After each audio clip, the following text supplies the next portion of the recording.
사랑하는 성도 여러분, 우린 주변에서 요즘에 결혼식을 많이 접합니다. 그렇죠? 제가 주례도 할 때도 있고, 가서 기도할 때도 있고, 그냥 가서 또 축복할 수도 있고, 주로 봄 또 가을에 많은 결혼식이 있고, 주로 이렇게 보면은 지인들이나 또는 친구들이 와가지고 하는 얘기가 꽃길만 걸으세요. 이렇게 편지도 쓰고 축복을 많이 빕니다. 여러분, 이러한 이야기는 우리의 인생에 사실은 꽃길보다는 무슨 길이 너무 많다는 거예요. 꽃길을 많이 강조할수록 가시길이 많다는 것을 역설적으로 말하는 것입니다. 우리가 사랑을 많이 얘기할 때 그만큼 우리 안에 사랑의 중요성은 아니지만 사랑이 부족한 것을 느낍니다. 우리의 인생은 우리가 이해할 수 없는, 마치 욥기처럼 예상치 않는 어려움이 많이 다가옵니다. 힘든 일이, 믿음으로도 어떨 때는 감당하기 힘든, 이런 것들은 세상 사람도 힘들어하지만 우리 믿는 사람은 사실은 더 힘들어합니다.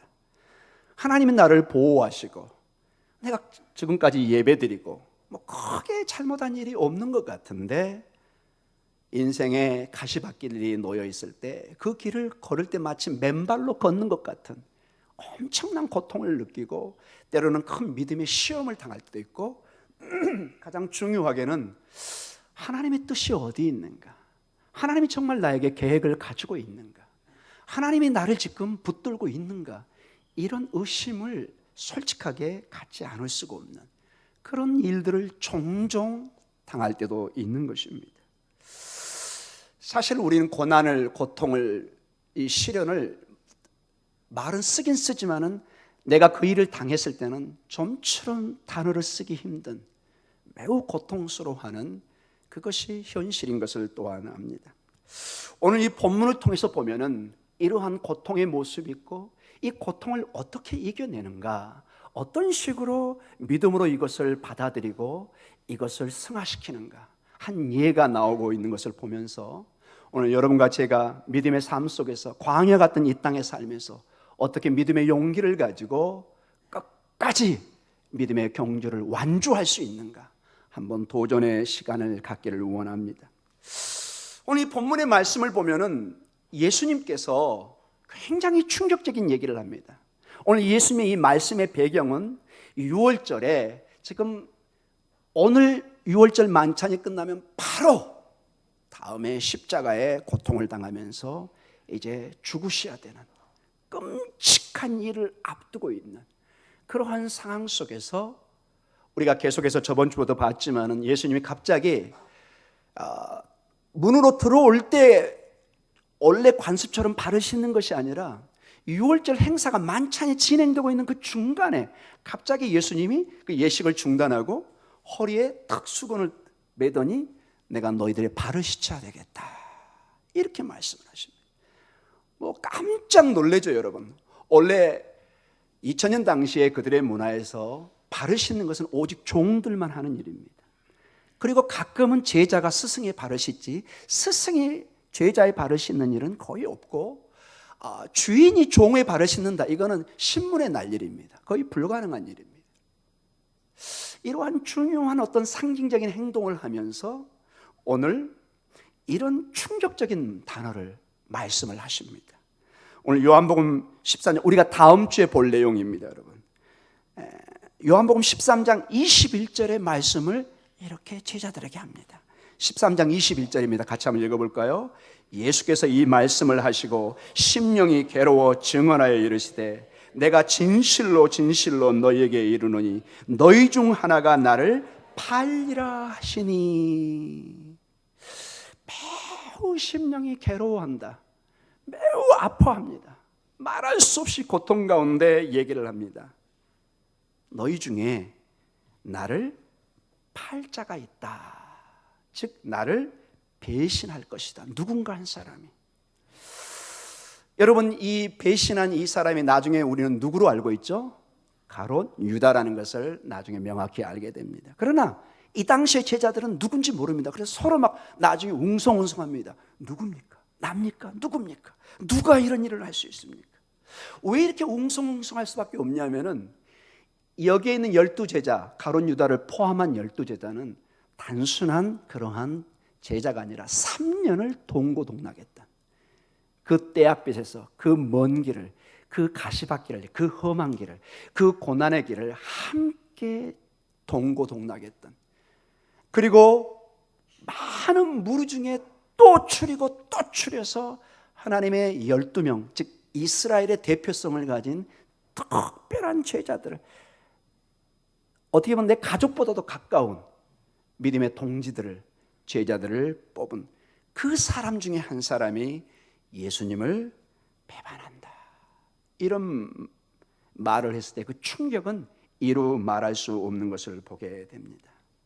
오늘 그 요한복음 13장 21절에 보면은 이 말을 하면서 주님이 너무너무 힘들어요. 심령이 괴로워, 마음이 아프다, 이렇게 얘기합니다. 마치 송곳으로 찌르는 것처럼 내 심장을 큰 고통을 느끼는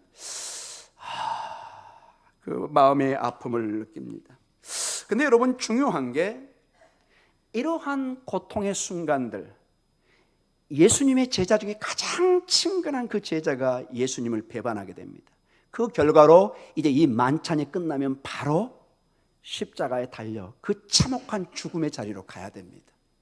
모든 게 좌절처럼 보입니다. 모든 게 실망으로 보입니다. 모든 게 이제 실타리가 엉킨 것처럼 보입니다. 주님의 모든 사역이 이제 끝난 것처럼 보입니다. 가장 사랑하는 사람들이 자신을 배신하고 떠난 것처럼 보입니다.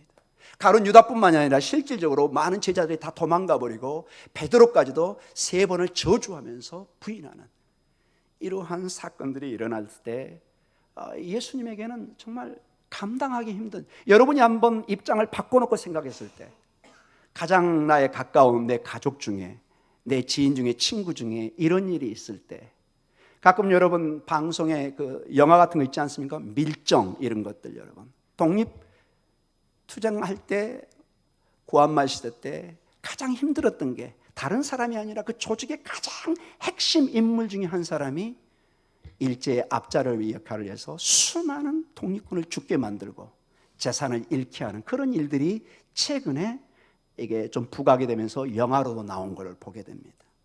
심각한 조직에 영향을 줍니다. 조직이 완전히 파괴되고 와해되는, 그 모든 사람이 사살될 수도 있는 그런 심각한 일들이 있습니다.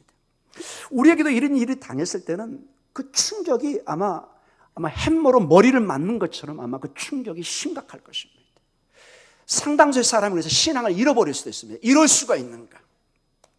그런데 이 본문을 통해서 보면은 주님은 놀랍게도 이 고통을, 이 배반을, 이 시련을, 이 고통을 하나님의 놀라운 구원의 역사의 한 이야기로, 스토리로 바꾸면서 하나님께서는 이 고통을, 이 시련을, 이 배반을, 이 배신을 통해서도 하나님의 뜻을 이루는 것을 보게 됩니다. 하나님은 합력하여 선을 이루십니다. 이게 우리 신앙인의 마지막 소망입니다.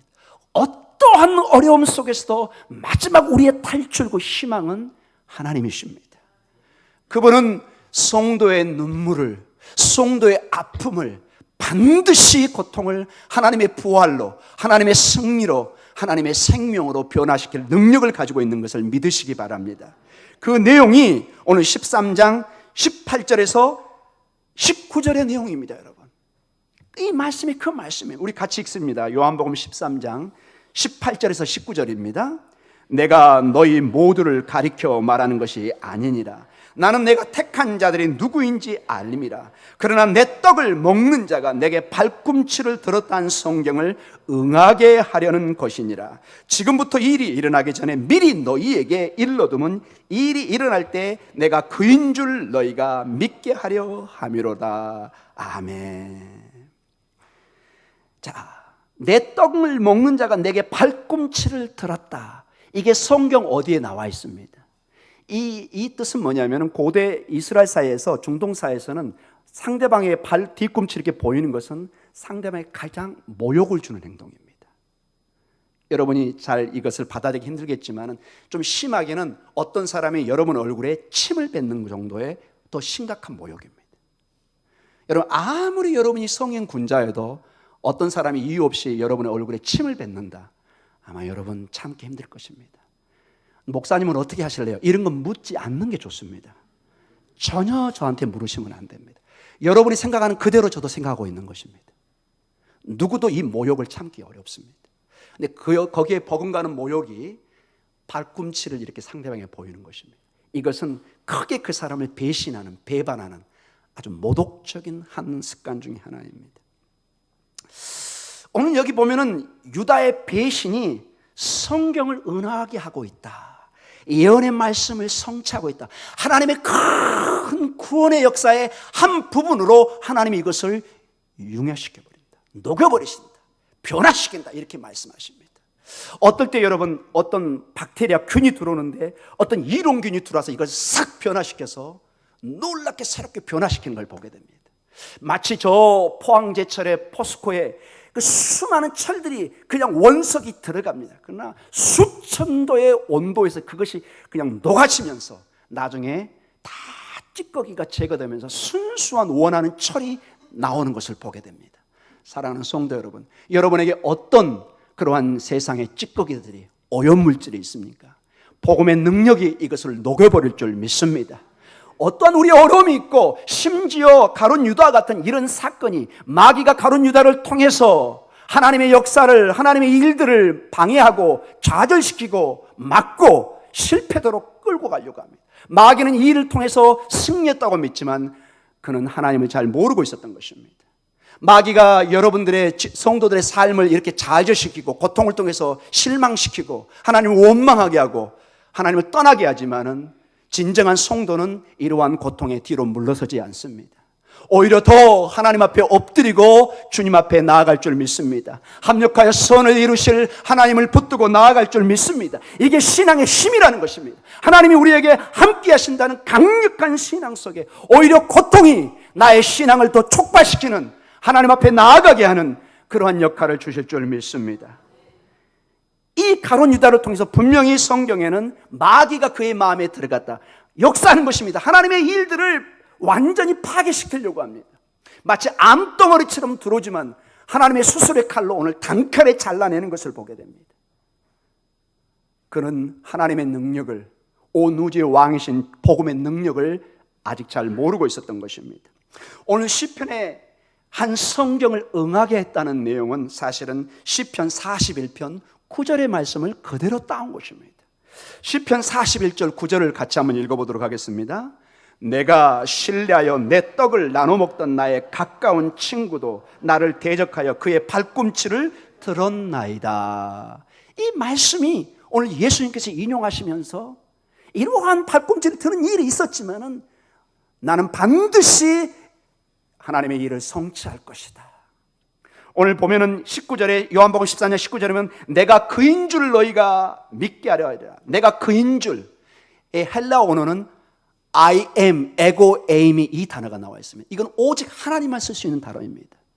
저 출애굽기에 나와 있는 나는 나다, 이 단어가 그대로 여기 쓰인 것입니다. 내가 하나님인 줄 너희가 알게 될 것이다. 내가 하나님의 보내신 그 아들인 줄 알게 될 것이다. 어떠한 고통 속에서도 나는 절대로 실패할 수 없는, 나는 그인 줄, 나는 나다, 에고 에이미, I am입니다. 영어로는 여기 원문은 이거를 I am입니다. 여러분, 오직 하나님만 쓸 수 있는 나는 나다, 여호와라는 뜻입니다. 이 일들을 통해서 하나님은 전혀 여기에 실패하지 않고 어떠한 우리 인간적인 마귀적인 술수에도 반드시 승리할 것을 보여주고 있습니다. 사랑하는 성도 여러분, 성도는 반드시 승리할 줄 믿습니다. 믿음에 서 있는 자는, 반석에 선 자는 주의 복음이 반드시 역사할 줄 믿습니다. 오늘 시편 41절은 1편은 이 9절의 배경은 다윗의 시편의 내용입니다. 여기 전체적인 이 내용은 그의 아들 압살롬이 반란을 일으켜서 이 아버지가 정말로 어려움을 겪는 그 상황 속에서 가장 본인이 신뢰했던 책사, 중국 같으면 제갈량과 같은 아주 그 대통령 같은 비서실장 같은 너무너무 중요한 위치에 있었던 아히도벨이 사실은 다윗을 배반하고 압살롬에게 가서 가진 나쁜 책사를 해서 온 나라를 다 뒤집어 엎어버립니다. 그 아키도벨이 내가 믿었던 그 책사가 배반하는 거 보면서 다윗이 눈물을 흘리면서 감람산으로 떠나는 모습이 나옵니다. 한번 그 본문을 한번 볼까요? 사무엘하 15장 30절에서 31절입니다. 사무엘하 15장 30절에서 31절 같이 읽습니다. 다윗이 감람산길로 올라갈 때 그의 머리를 그가 가리고 맨발로 울며 가고 그와 함께 가는 모든 백성들도 각각 자기의 머리를 가리고 울며 올라가니라. 어떤 사람이 다윗에게 알리되 압살롬과 함께 모반한 자들 가운데 아히도벨이 있나이다 하니 다윗이 이르되 여호와여 원하옵건대 아히도벨의 모략을 어리석게 하옵소서 하니라. 아멘.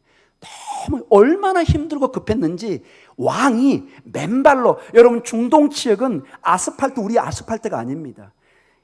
여러분 감람산 지금도 가보면 아직은 다 돌덩어리입니다. 돌덩어리. 이 발이 다 찢깁니다, 여러분. 절대로 맨발로 거기는 갈 수 없는 곳입니다. 근데 얼마나 급했든지 신발 신을 시간도 없어요. 그 도망가면서 눈물로 하는데 누군가 얘기합니다. 이 모든 일이 아키도벨이 꾸민 겁니다. 설마 그가. 사랑하는 성도 여러분, 근데 놀랍게도 다윗은 이 모든 고통을 이겨내고 메시아의 왕이 되었습니다.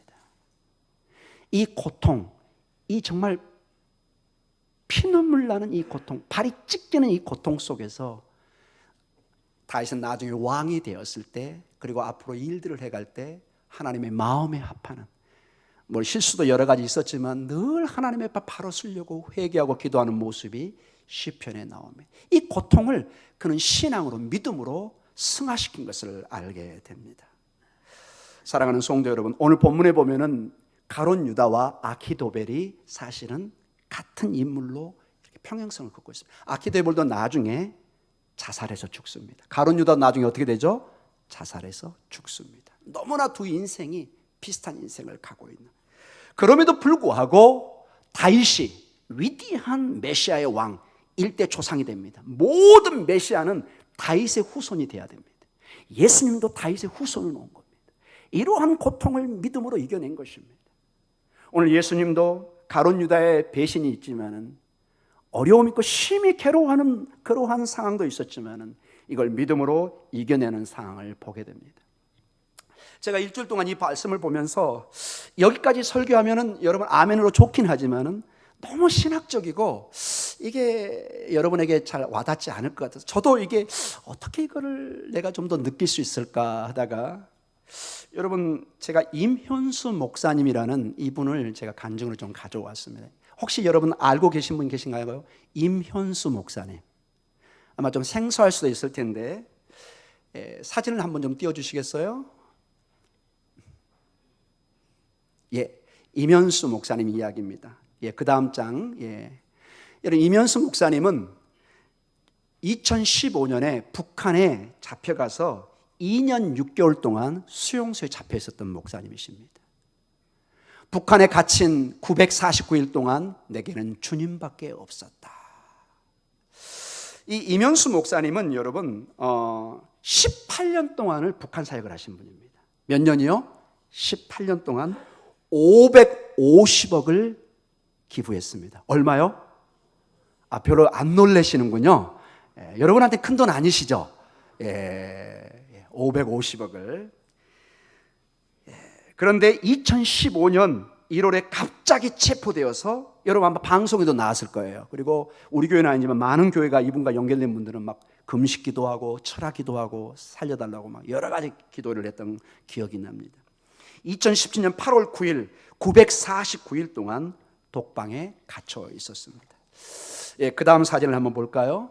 예, 사진을 계속 보시죠. 예, 그때 방송에 나온 사진입니다. 실제적인 찍힌. 그 다음에요. 잡혀가는 그때 그 다음에요. 계속 CNN에서 그 인터뷰한 그 장면. 지금 북한에 있던 모습입니다. 그 다음 계속 볼까요? 굉장히 지금 근심 속에 있는, 제대로 말도 잘 못하고. 그 다음 보겠습니다. 이제 풀려나서 가족 캐나다로 가서 기뻐하는 모습. 그리고요, 한국에서 간증하는 모습입니다. 그 다음 사진, 네, 한국에 와서 이렇게 간증하는, 네, 거기까지 사진은 됐습니다. 감사합니다. 임 목사님이 자신의 모든 경험을 담은 자서전을 썼습니다. 내가 누구를 두려워하리요. 규장 출판사에서 있는, 여러분, 저는 출판사 아무 상관없습니다, 여러분. 이 책을 한번 보시면 큰 도전이 될 것입니다. 내가 누구를 두려워하리요. 임현수 이렇게 하면 여러분이 책을 볼 수 있을 것 같습니다. 원래 이분은 한국에 있을 때 한국 CCC, 한국 대학생 선교회 간사를 했던 분입니다. 그러다가 1990년대, 제가 그때 보니까 유학 갔던 시절입니다. 90년대 캐나다 토론토에 큰빛교회에 부름을 받아가지고 담임 목사를 갑니다. 그리고 90년대에 이제 가서 그 하나님이 마음을 주셔가지고 북한에 사역을 해야 되겠다는 사명을 받습니다.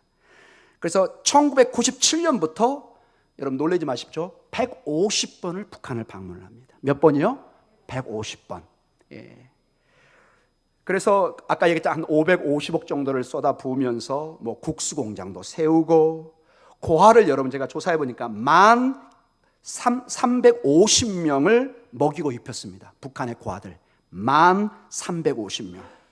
그리고 이불 안경 80만 개를 지원했습니다. 이불 안경 이런 것들. 그 다음에 영어 교원 1,500명을 양성했습니다. 영어를 가르쳐주고 18년 동안을 이 캐나다의 교회와 협력을 얻어서 다른 교회 협력해서 북한을 도왔던 이러한 경험을 가지고 있었던 분이십니다. 그래서 늘 북한을 자유롭게 오가고 아무런 문제가 없었어요. 근데 2015년에 1월에 있고 있는데 갑자기 확 잡아버린 거예요.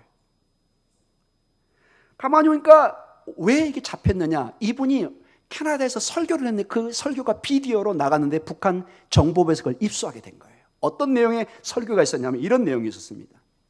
여러분, 김일성 대신에 하나님을, 김정일 대신에 예수님을 믿고 당 대신에 교회를 세워야 합니다. 이거를 비디오 찍혀 있었던 거예요. 북한이 이걸 보고서 요놈 봐라, 이거 150번 오면 이거 첩자였네, 이거 안 되겠네. 이제 올 때만 기다리고 있었던 거예요. 이제 목사님 아무것도 모르고 쓱 들어갔는데 오자마자 공항에서 딱 잡아가지고 그냥 그대로 간 것입니다. 2년 6개월 동안 독방에 갇히면서 북한의 심각한 고통 속에 있으면서 이 임 목사님이 간증과 책을 보면은 엄청난 갈등을 느낍니다. 왜냐?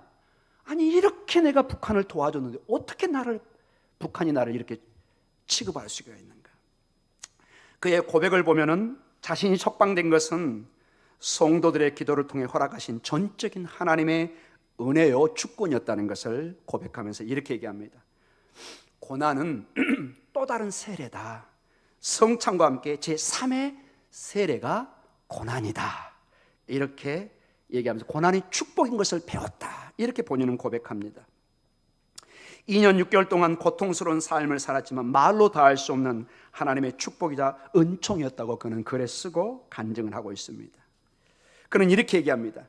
2년 6개월 9일 동안 겪었던 고난의 삶이 30년간 목회했던 시간보다 더 값진 시간이었습니다. 북한 주민들이 겪는 고난에 이제는 내가 말이 아니라 내가 직접 경험하게 됐습니다. 북한 사람들에게 감사하고 그들을 다 이제는 용서했습니다. 언어의 폭력으로 괴롭히고 위협했던 그들을 이제는 나를 연단시키는 하나님의 도구였다. 이렇게 생각하고 있습니다. 2년 6개월간 중노동에 시달렸지만은 이러한 모든 노동이 일반적인 북한 사람들의 삶의 모습이었구나 하는 것을 본인이 직접 경험하게 됐다. 이렇게도 고백합니다. 북한 동포들이 겪는 고난이 어떠한 것인지 조금이나마 내가 이해하게 되었다. 특히 그런 고난 가운데 어려울 때는 기도 가운데 성경의 인물인 요셉, 다윗, 예레미야, 바울, 베드로, 욥 같은 걸 떠올리면서 이겨냈다고 합니다. 특히 예수 그리스도의 십자가를 떠오를 때 마음의 평안을 느꼈다. 이렇게 고백도 합니다. 때로는 동시에 이런 마음이 들었답니다. 열심히 그들을 도와준 대가가 이것인가? 이토록 나를 이렇게 대할 수 있을까? 분노와 억울함에 밤을 지새울 정도로 몸부림쳤지만은 예수님을 생각하는 순간부터 마음의 짐이 깃털처럼 가벼워지는 것을 느끼기 시작했다. 책 가운데 이런 내용이 있습니다. 사랑하는 성도 여러분, 어떠한 그분은 얘기합니다. 인간적인 시도를 통해서도 그를 석방할 수 없었지만 하나님께서 움직이셔서 불가능했던 상황 속에서 나를 석방한 것입니다. 이렇게 고백하고 있습니다. 이 임 목사님은 모든 것을 합력하여 선을 이루시는 하나님의 손길을 보면서 중노동이 너무 심해서 하나님 언제까지 나를 여기에 가둬놓을 생각이십니까? 내가 여기서 죽어야 되겠습니까? 그럴 때 우리 사경회 때 말씀 나왔던 것처럼 하나님이 이렇게 말씀을 주셨답니다. 욥기 23장 10절, 나의 가는 길을 오직 그가 아시나니 그가 나를 단련하신 후에는 내가 정금같이 나으리라. 이 말씀을 주시면서 그를 위로하고, 그래도 힘들고 기도할 때는 하박국서에 나온 것처럼 비록 더딜지라도 기다리라. 하나님이 역사한다는 내용이 하박국서에 나옵니다. 그 말씀을 주시면서 하나님이 위로하면서 끝까지 버티고 승리했던 것을 그는 고백하고 있습니다. 그의 그 교화소 그 내용을 보면요, 매일 하루 8시간씩 반드시 꼬박 일을 해야 됩니다. 아무리 어려워도. 그리고 주변에는 40명 내지 50명의 군인들이 24시간 보초를 서면서 지켜보고 있었답니다. 겨울에는 여러분, 우리 서울도 좀 춥지만 북한은 훨씬 춥잖아요. 영하 24도, 25도에서 그 추울 때 언 땅을 깨야 되고 석탄을 캐는 일이 힘들었는데 겨울에 양말 4개를 신고 비닐을 덮어도 동상이 걸릴 정도로 추위를 느꼈다. 엄동설 안에 하루 8시간을 꽉 채워 일을 했기에 육체적인 고통은 말로 다 할 수 없었다. 그러나 그에게 가장 힘들었던 것은 언어 폭력이었다고 합니다. 그 옆에 그 군인들이 와가지고 얼마나 모욕적인 얘기를 하는지 너무너무 힘들어가지고 3개월 동안 하루도 빠짐없이 설사로 고통을 당했다. 이런 내용도 나와 있습니다. 사랑하는 성도 여러분, 그럼에도 불구하고 그분이 마지막에 이렇게 고백하고 있습니다. 고생은 했는데 좌절과 원망, 불만의 시간이 계속 싹 틀려고 할 때, 내가 이 고통으로 몸부림치고 있을 때 하나님께서는 나에게 용기를, 기쁨을, 감사를 주셨습니다. 하나님이 여러분에게도 그러한 감사와 용기와 기쁨을 주시기를 간절히 축원합니다. 하루도 쉬지 않고 그런 일이 계속 반복됐습니다. 몸부림치고 고통에 힘들고 추위에 떨고 있을 때 밤마다 찾아오시는 하나님의 이러한 임재를 느꼈다고 합니다. 지나고 보니까 모든 것이 하나님의 사랑의 연단이었습니다. 지금 이 임 목사님은 완전히 다른 인생을 살고 있다고 말씀하십니다. 그러면서 저한테 인상적인 얘기가 이거였습니다. 요나가 물고기에서 나왔듯이 저는 북한이라는 물고기 배에서 나온 것뿐입니다. 사랑하는 성도 여러분, 왜 이면수 목사님에게만 하나님이 역사하시겠습니까? 우리 성가대, 우리 장로님, 우리 권사님, 우리 집사님들, 우리 온 성도님들, 주님이 동일하게 역사해 주실 줄 믿습니다. 우리가 기도하고 나아갈 때 우리의 고난이, 우리의 시련이, 우리의 이해할 수 없는 그러한 현장의 삶 속에서도 합력하여 선을 이루시며 반드시 우리를 정금처럼 나오게 하실 주님의 손길을, 복음의 능력을 붙드시기 바랍니다. 부활의 능력이 우리에게 임하고 있는 것을 믿으시기 바랍니다. 우리는 반드시 승리할 것입니다. 복음의 능력은 반드시 성도를 승리의 자리로 인도해 주실 줄 믿습니다. 우리 다 같이 기도하겠습니다.